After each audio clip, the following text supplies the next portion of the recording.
Hi, Matt here. Are you ready to sharpen your skills and unlock the next phase of your career? Then here's your next move. Check out Lenny's podcast, hosted by Lenny Rachitsky. The show is packed with actionable insights. Each episode dives into the tactics that you can put into practice in your own work, whether it's growing your career, finding your first customer, nailing product market fit, or coordinating and collaborating with others. It's not just theory, it's practical advice you can use right now. Listen to Lenny's podcast on YouTube, Spotify, Apple, or wherever you get your podcasts. Being purposeful in the way we come together, in the way we gather, can decide and define the success of our group communication. My name is Matt Abrahams, and I teach strategic communication at Stanford Graduate School of Business. Welcome to Think Fast, Talk Smart, the podcast. Today, I'm looking forward to speaking with Priya Parker. Priya is best known for her book, The Art of Gathering: How We Meet and Why It Matters. She's an expert facilitator and strategic advisor. She's worked with organizations and individuals worldwide to reimagine how we come together in both personal and professional settings. Priya, thanks for being here. I'm so excited for our conversation. Thank you so much for having me. All right, shall we get started? Let's do it. Okay.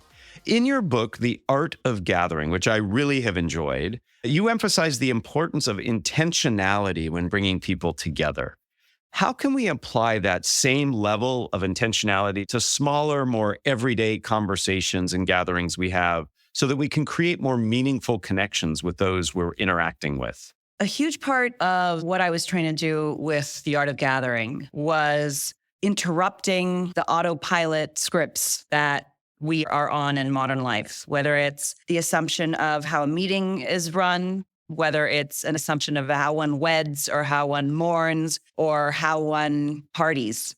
And so much of the invitation to that interruption is to actually pause and ask the question, why are we doing this? What is the purpose? What is the need in this community or in this classroom or in this team that by bringing together a specific group of people, we might be able to address? And that same relationship, looking at what is the need here? What is the purpose? Why am I doing this? Is as applicable to everyday conversation, because our everyday conversations are also on autopilot. Our everyday conversations are also on scripts. And scripts can absolutely be helpful, but in modern life, so many of us are looking for more meaning, more connection.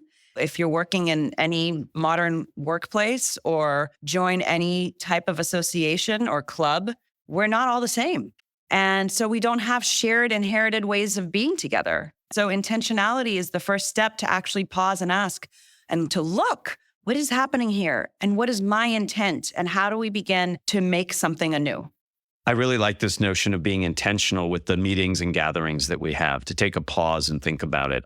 We all know that there are many meetings and gatherings that aren't needed. And then there are probably many that aren't happening that would be very beneficial. So taking that moment to pause and to think about what's important and what's not really makes a lot of sense. Do you have advice and guidance and criteria, perhaps, that we should think through as we're thinking about, is a gathering warranted here?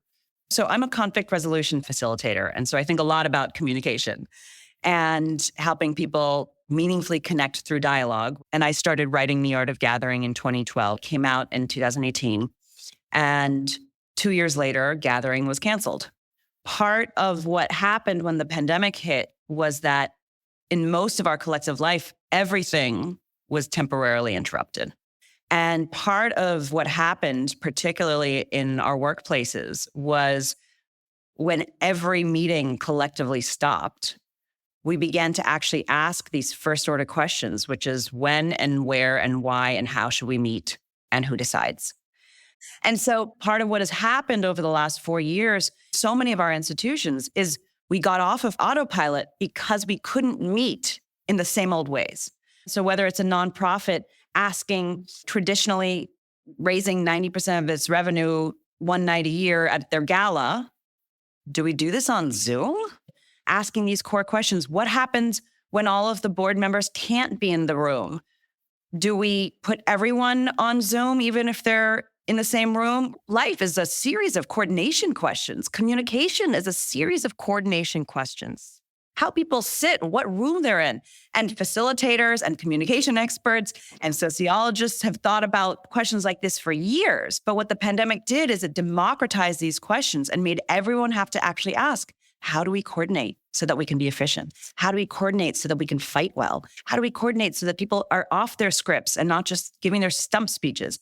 I hadn't really thought of it this way, but the pandemic actually was a catalyst and an accelerant for some of the things you talk about, because it did force all of us to all of a sudden disrupt our scripts and think really about what's important. And I think people are still remembering that and challenging the way they think about meetings and gatherings today. In your work, you often talk about the power of asking the right questions when hosting a gathering. What advice do you have to ensure that we ask questions that have impact? Being a good question asker opens the entire world.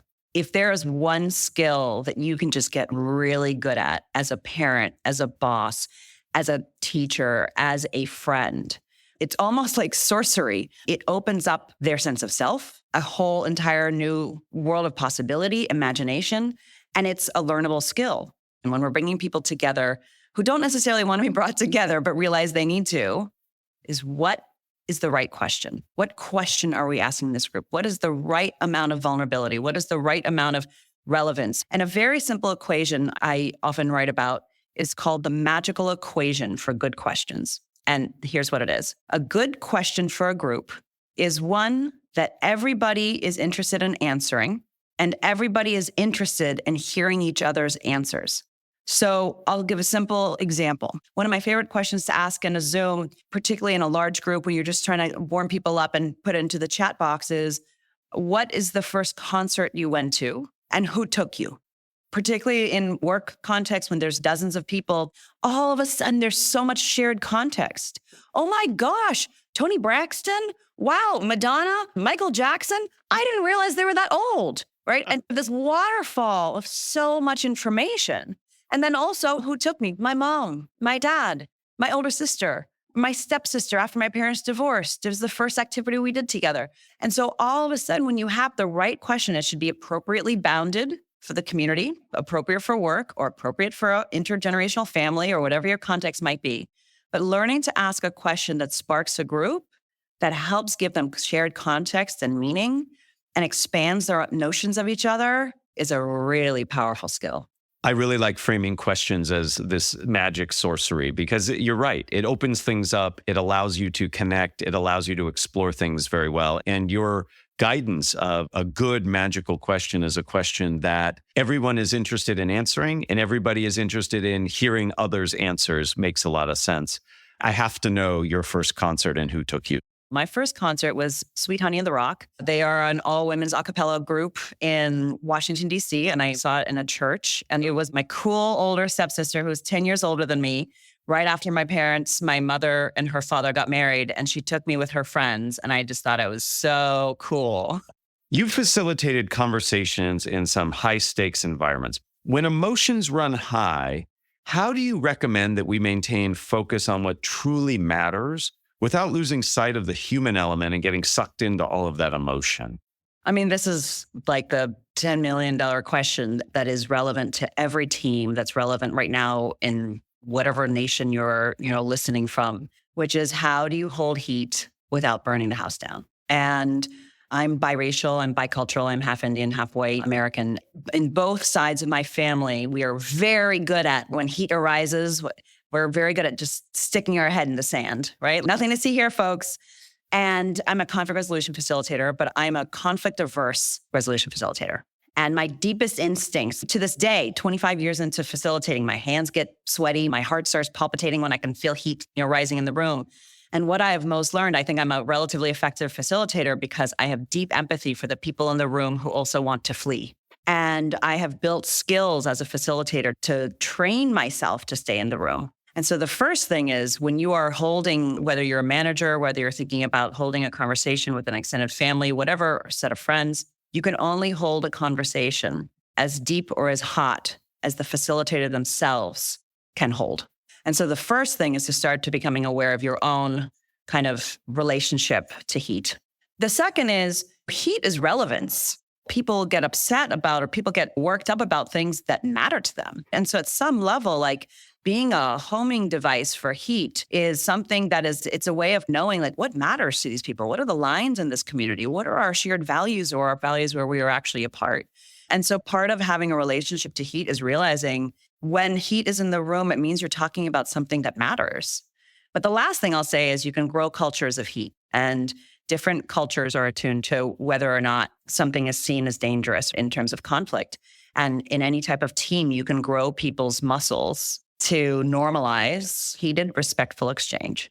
First, I love this notion of holding heat without burning the house down and just calling it heat rather than conflict, rather than many other terms we might use, I think is really important. And really, I like that notion of heat is all about relevance. It means you're touching on something that's important to people. So don't run away from it, lean into it.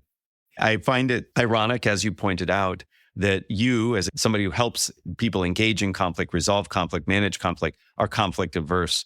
You don't have to be embracing of conflict to be good at managing conflict. And that's a powerful lesson. I appreciate you sharing that. I'm curious about the communication strategies you recommend for how hosts can actually encourage active participation and genuine engagement for everyone, particularly when the groups are large and some people's voices might get overshadowed by others. The first thing, when I was a baby facilitator, one of my mentors would often say to us, 90% of the success of any gathering happens before anyone enters the room. And when you applied to gathering, that means that first of all, when you're thinking about participation and inviting participation, don't begin at the moment people enter the room or the Zoom. They're thinking about and being primed for what is expected of them and how to be a successful guest from the moment they receive the invitation. And so as you're thinking about what kind of participation am I hoping for, first of all, really good gatherers are really good namers.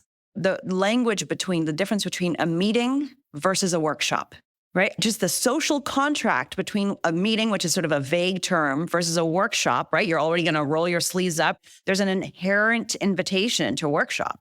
And this is absolutely communication. Like invitations are such missed opportunities because we think they're a carrier of logistics, right? Name, date, time, and place. And so the first way to begin to think about participation is, what is the purpose of this meeting? Who actually needs to be there? Does it need to be this big? If it is this big, what are the different roles we're asking people to play? What are we actually calling this thing? And the second thing is an invitation at some level as a story versus just like everyone getting onto a Zoom and be like, hey, everyone, there's 150 of you here. We hope everyone gets a chance to ask a question. Come one, come all. You're not actually priming them. You're not setting them up for success. It's a false notion of democracy. And so this is what I said earlier, like gathering is group coordination. It starts with language, but then it is also thinking about the structure of the group, the sequencing, where and how power is shared, and who can and should be listening based on what the purpose of the meeting is. In many ways, we're going back to our discussion about questions. As somebody who is doing the gathering, there are some critical questions you have to ask yourself, as you just identified. What's the arrangement? What's the power? Who has to be there? What's the environment like? And those questions can help. That language sets expectations for how the interaction will happen and how people will be treated. The work happens before the gathering. The invitation is critical. So few of us actually pay any attention to the invitation or the calendar invite. And you've highlighted so many ways that it can be empowering. We've talked a bit about what we do in advance, the inviting and how important that is. I'm curious, do you have thoughts on what happens after the gathering to help really cement it? You know, how things end really impact how we feel about things. What thoughts do you have about at the conclusion of the gathering, but also after the fact? Are there things you recommend we do? I'm a lifelong student of improv. And one of my early teachers used to say, good actors think about how they enter the stage. Great actors obsess over how they leave.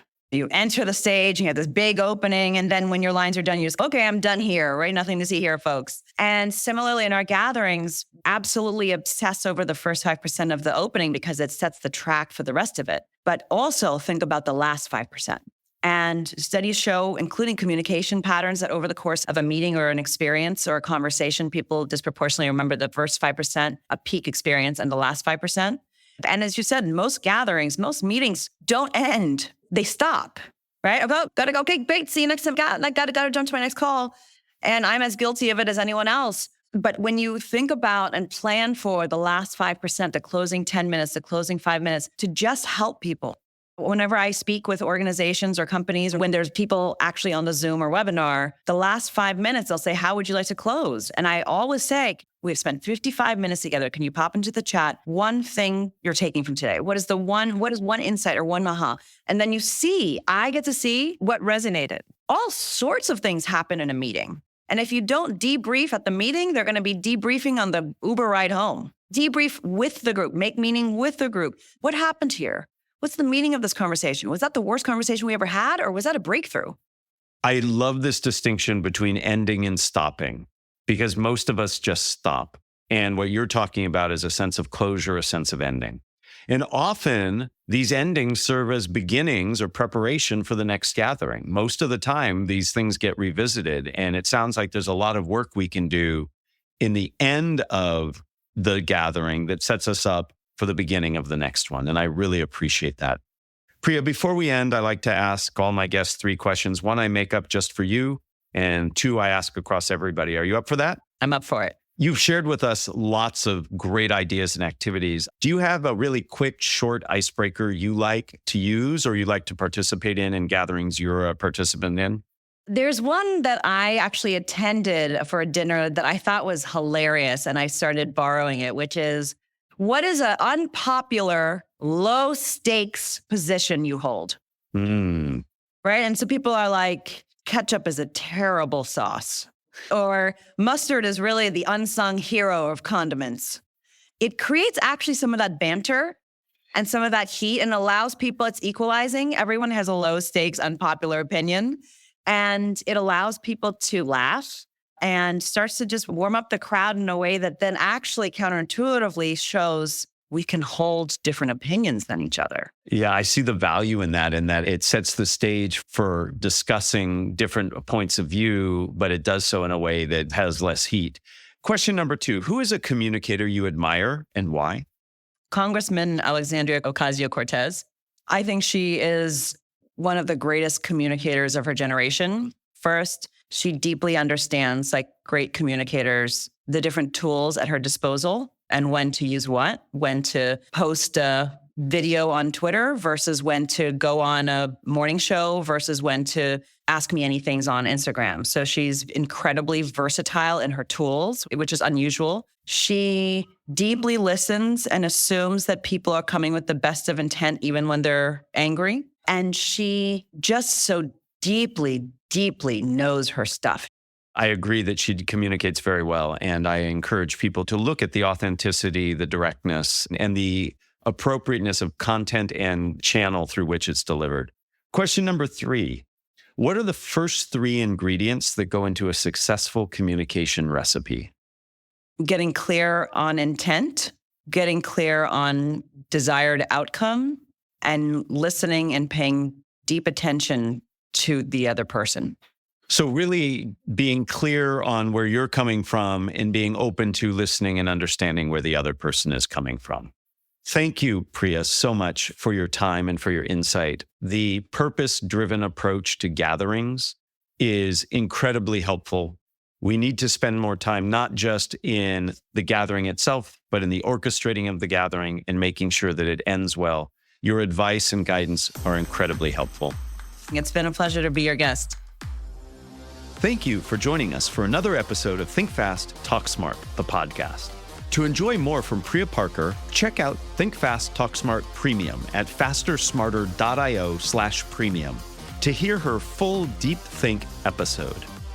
To learn more about gatherings and meetings, please listen to our 2-part miniseries, episodes 124 and 125, with Karen Reed, Joe Allen, and Elise Keith. This episode was produced by Jenny Luna, Ryan Campos, and me, Matt Abrahams. Our music is from Floyd Wonder, with thanks to Podium Podcast Company. Please find us on YouTube and wherever you get your podcasts. Be sure to subscribe and rate us.